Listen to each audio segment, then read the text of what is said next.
Si observamos la historia de la humanidad, el 99% está caracterizado por la integración de los pueblos recolectores, pescadores y cazadores a la naturaleza. Estos primeros hombres se adaptaron al medio, sin afectar la autorregulación del sistema. No destruían masivamente la vegetación, no exterminaban las especies animales, sino que consumían las que eran imprescindibles para subsistir. Su dieta se hacía a base de lo que proporcionaba el medio natural. Esta fue, por mucho tiempo, la realidad de los primeros pueblos de América. Si en algún momento se llegaba a afectar el balance ecosistémico, el daño era pronto reparable, porque estos pueblos eran nómadas, abandonaban el lugar, facilitando así el proceso de autorregulación del ecosistema. El hombre siempre ha sido un factor alterador de la naturaleza, pero el análisis histórico muestra que en la fase de los pueblos recolectores no se registraron acciones humanas que desencadenaran alteraciones ecológicas irreparables.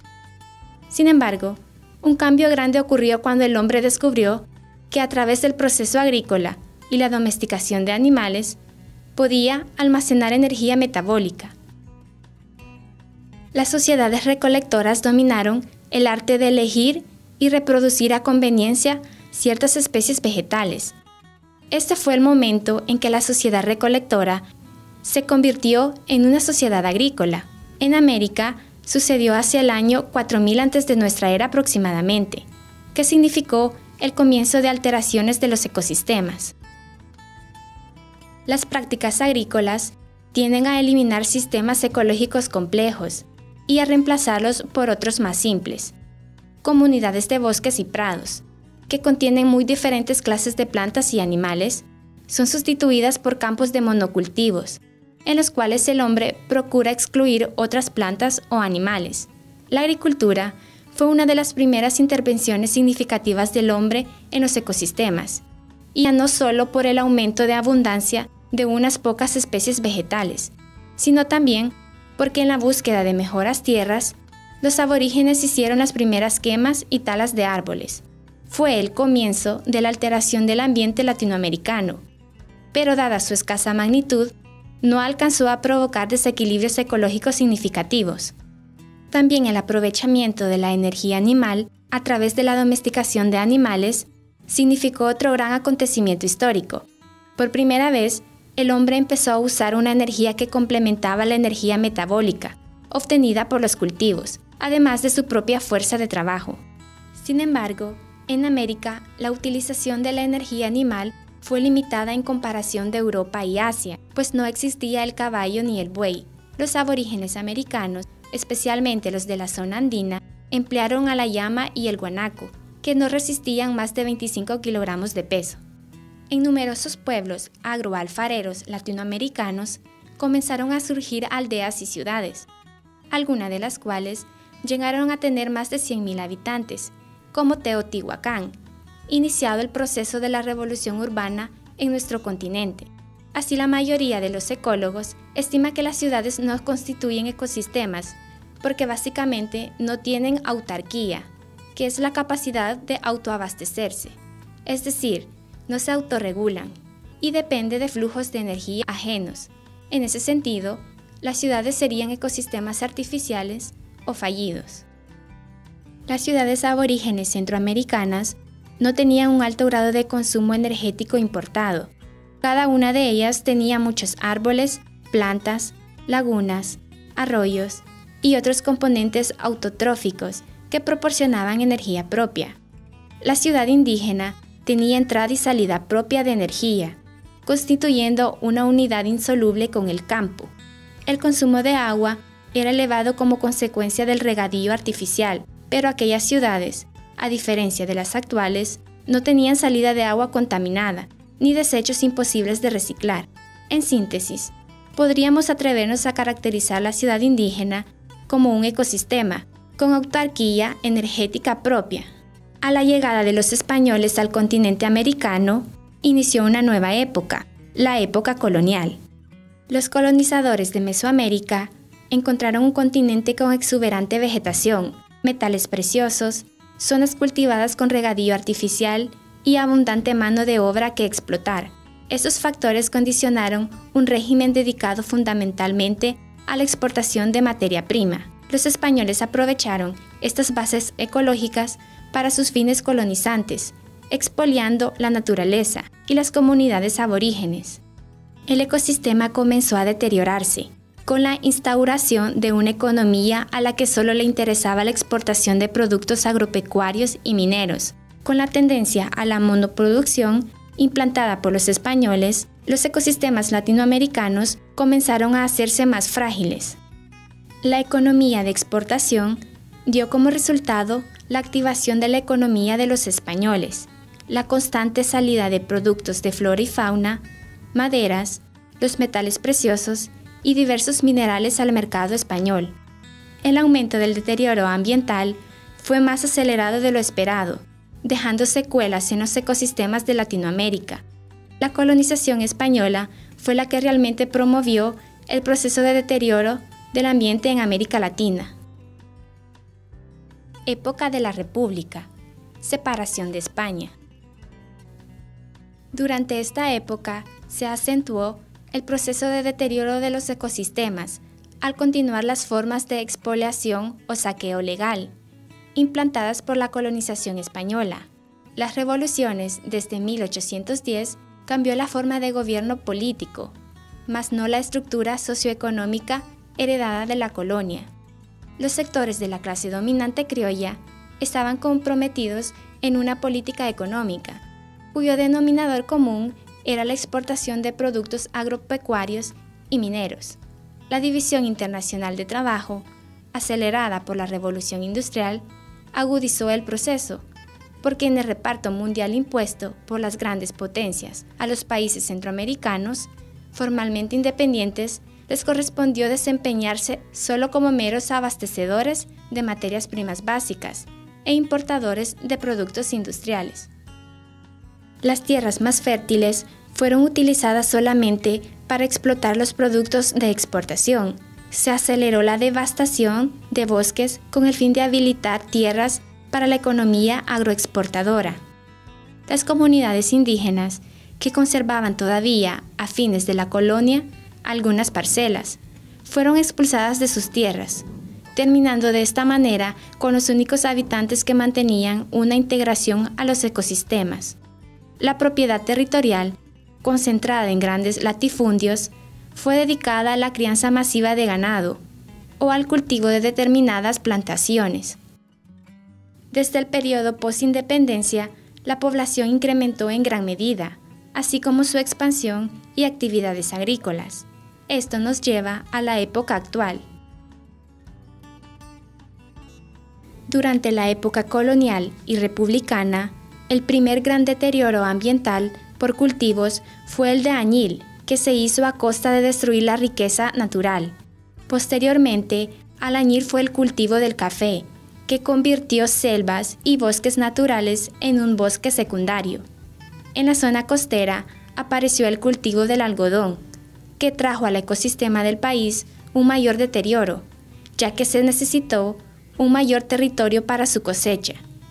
Las selvas costeras se fueron extinguiendo debido al uso frecuente y abundante de pesticidas, trayendo consigo la contaminación de los ríos, riachuelos y esteros, deteriorando la vida marina y humana. La población campesina, que habitó en las áreas algodoneras costeras, fue la más afectada por los residuos químicos. El subsistema urbano agravó significativamente el deterioro ambiental. La expoliación de los ecosistemas estuvo en función de las ciudades y puertos, por donde salía y se procesaba la economía exportadora. Como se ha dicho anteriormente, la destrucción ambiental por los humanos en el territorio nacional se había iniciado desde antes de la conquista. Sin embargo, dichos cambios no fueron nada comparados a los que ocasionó la conquista de los europeos, debido a que estos trajeron al país un sistema económico y político lo suficientemente fuerte como para dejar atrás las costumbres de los nativos.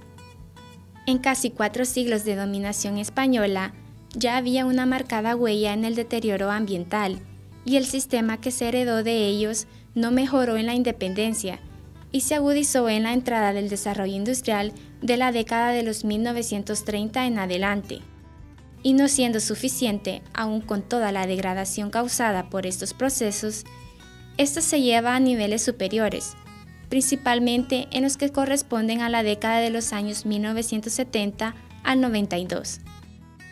Debido al fenómeno del conflicto civil en la sociedad salvadoreña, específicamente por la situación de guerra, que provocó diferentes daños a la estructura medioambiental, entre algunas zonas de cultivos ricas en vegetación sufrieron incendios y detonaciones de bombas.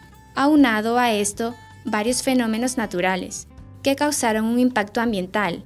Un ejemplo de esto es el huracán Mitch, en 1998, que destruyó varias zonas de cultivos, manglares en el área costera y destrucción generalizada en la zona oriental del país. Basado en lo ya expuesto, abordaremos los principales problemas ambientales de El Salvador. La crisis ecológica se da gracias a la masificación de tecnologías inadecuadas e industrias, crecimiento poblacional, economía acelerada, desarrollo de transportes y el elevado consumo de los recursos. Si bien es cierto, América Latina creció, Centroamérica como tal también creció y aprendió a desarrollar una economía, pero olvidó la conservación del medio ambiente.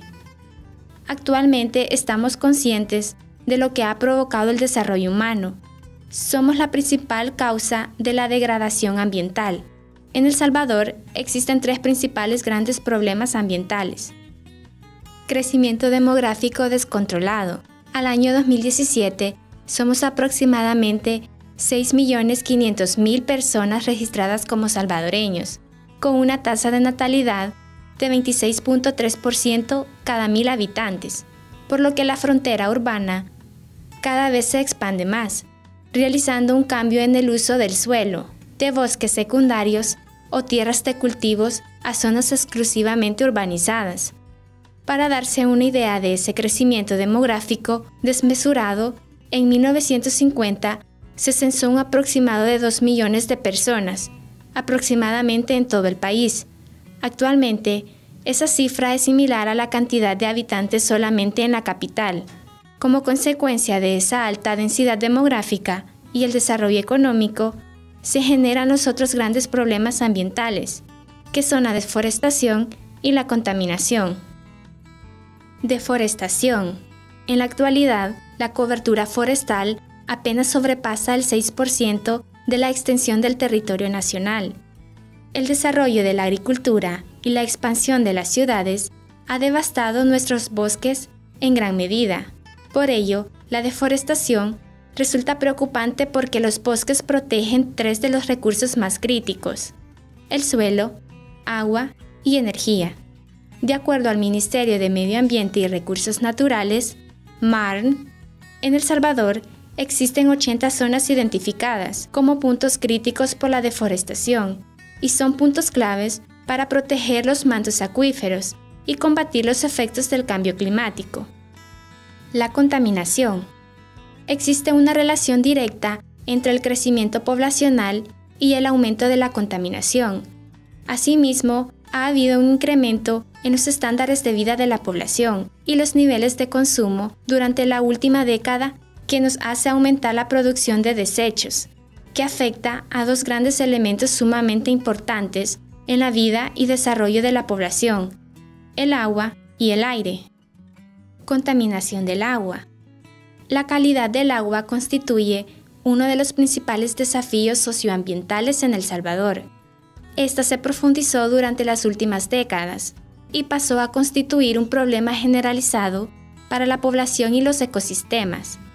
En El Salvador, ningún cuerpo de agua superficial tiene agua de excelente calidad. El 95% de esa agua está catalogada de regular a pésima por el nivel de contaminación.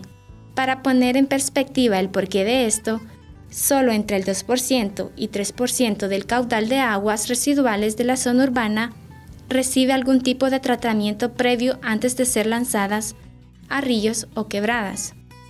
Un 90% de las industrias de San Salvador vierten sustancias altamente tóxicas, sin ningún tratamiento previo, y no se realiza gestión sobre el uso del agua disponible en la actualidad. Contaminación del aire.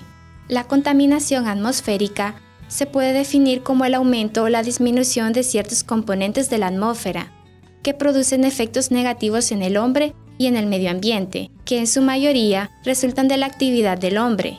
La contaminación del aire en el área metropolitana de San Salvador se manifiesta en altos niveles de concentración de partículas en el aire, tales como el ozono y el monóxido de carbono, potencialmente tóxicos para la salud de los seres humanos y que son producto de los procesos industriales, del consumo de combustibles fósiles, del mal manejo de desechos, entre otros.